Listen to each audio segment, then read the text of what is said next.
last few games. Lundy both out there, everyone good to go? All good to go. And then looking, obviously, before we get to the season, tonight's event, there's a lot of things you guys celebrate. You obviously have the parade, your own cup day, all that. Where does the ring kind of fit into that in your mind since you've already been through it once? It's a Christmas Day kind of thing because we have no insight into what it's going to look like.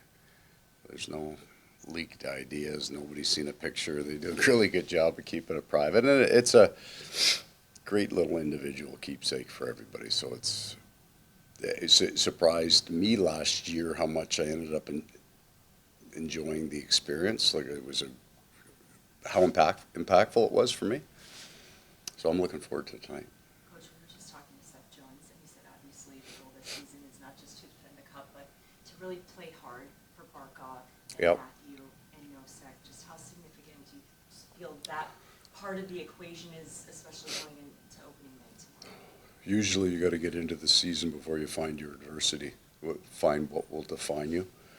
And we have that right in front of us from the start. Learning how to win hockey games without elite players in your lineup. There's a danger in it for sure because it's not he's out for a month.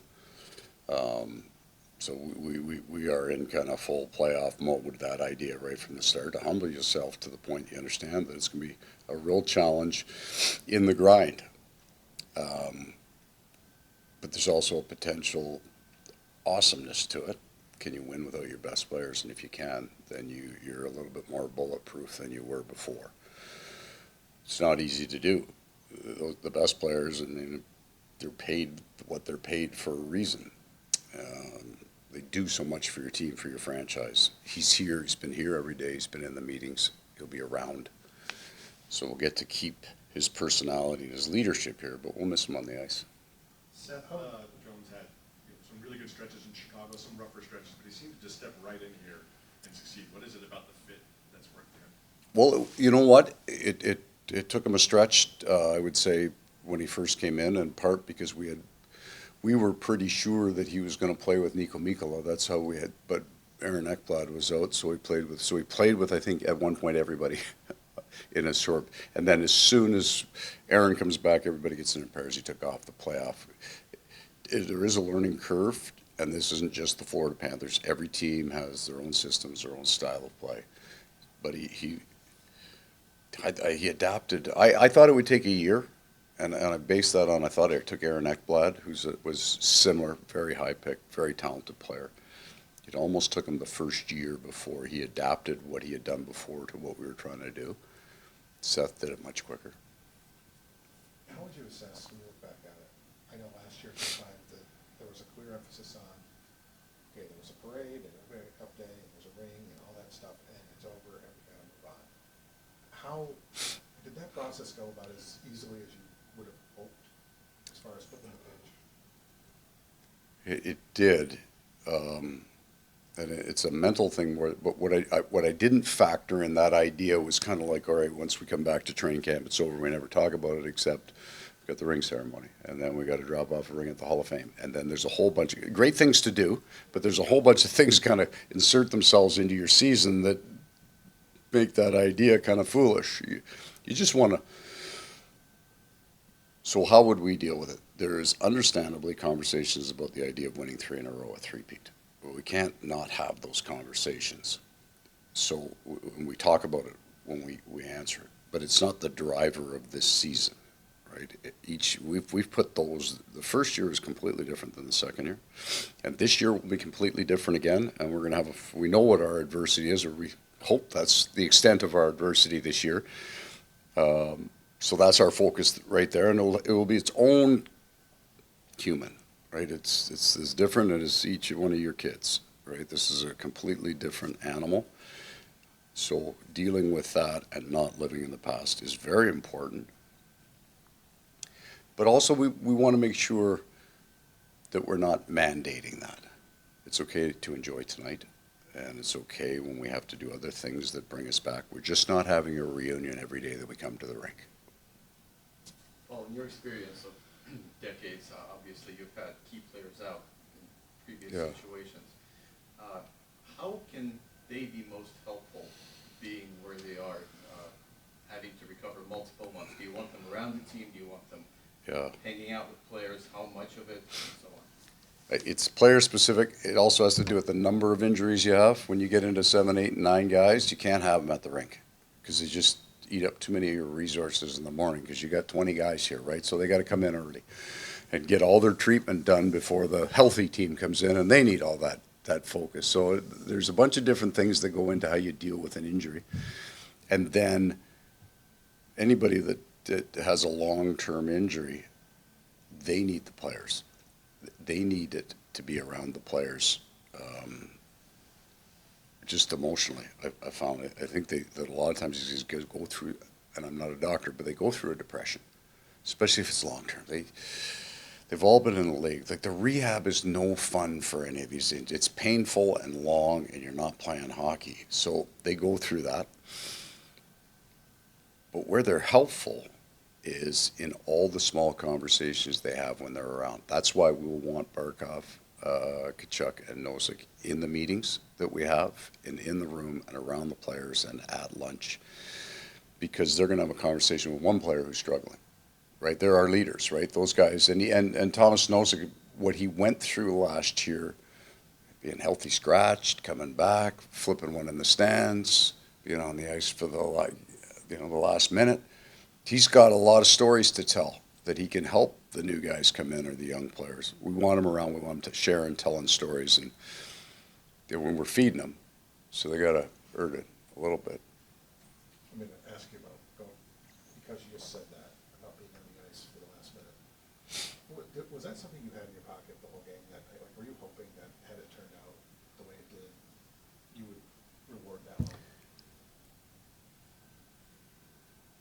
I mean, the idea of it came from a conversation. I'm not sure whether it was last year or the year before, but it would have had to have been last year. The start of that conversation is, as the clock is ticking down in the first year, right, your eyes are kind of going from the flow of play. You know they're crossing the set 30, and as I'm doing this, it's Barkov. He's on the bench. Easy.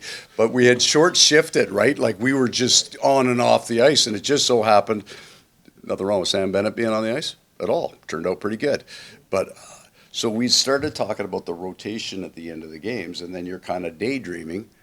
Well, what if you ever got into one of those where you had a pretty good idea what was going to happen? So would you put 5 most senior guys, possibly? And then it just kind of disappeared. And that one, then you get so I think they scored to make it 5-1, TV timeout 5:43.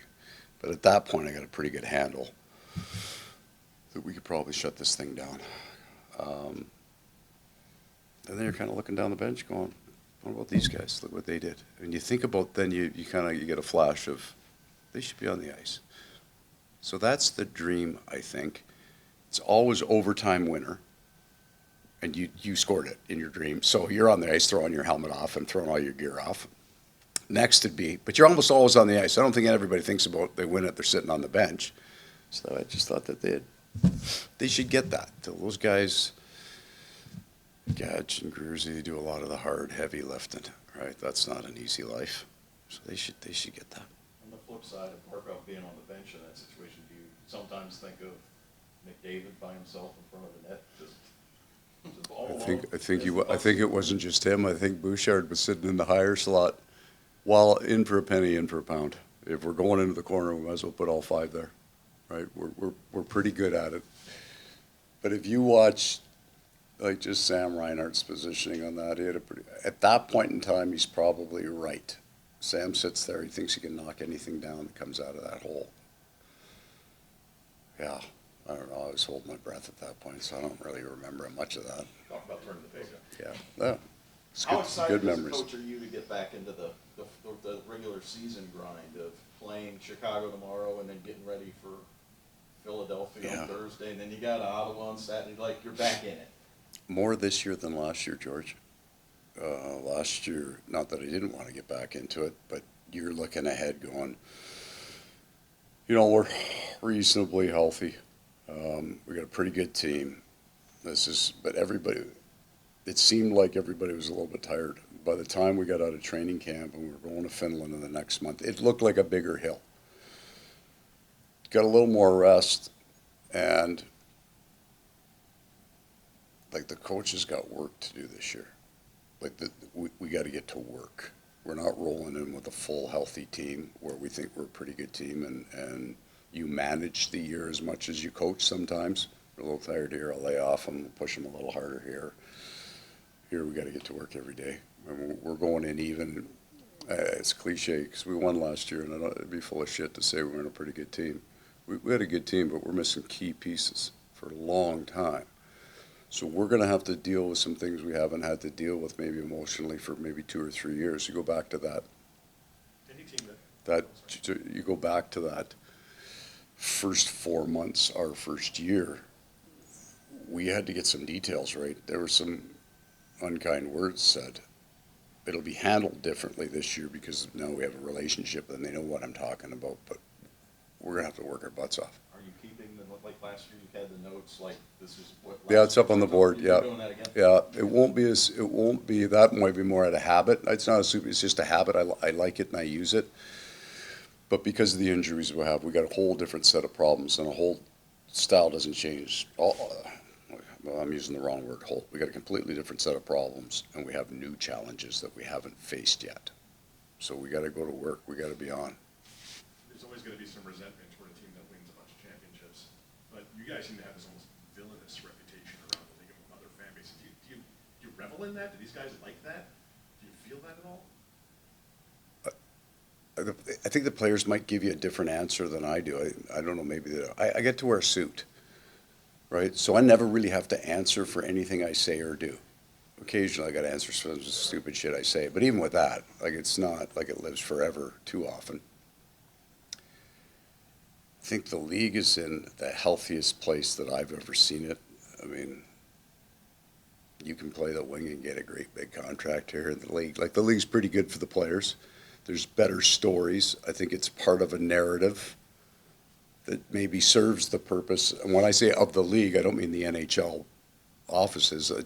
It's a good story. Everybody needs a villain. We get out hit in most games that we play.